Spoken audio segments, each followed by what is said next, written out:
Today police began returning some personal belongings to the families of the 4 University of Idaho students found slain last month.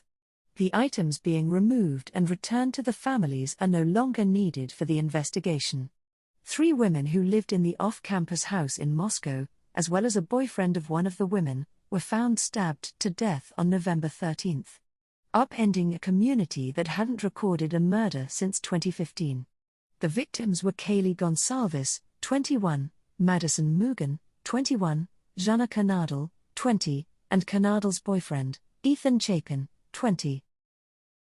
Police have not identified a suspect or found the murder weapon, which they believe to be a knife, though investigators have a lot of leads. Investigators have received more than 2,654 emailed tips, 2,770 phone tips, and more than 1,080 digital media submissions.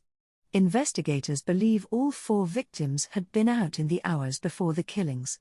2 at a Moscow bar, the other 2 at a fraternity house, but had returned to the home by 2 a.m. on the morning of the stabbings.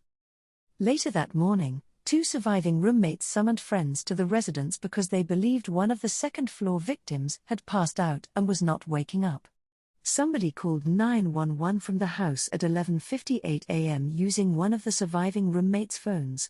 When police arrived, they found 2 victims on the second floor and 2 victims on the third floor. There was no sign of forced entry or damage.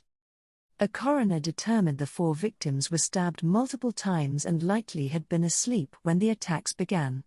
The manner and cause of death were homicide by stabbing. Detectives do not believe the surviving roommates were involved in the killings.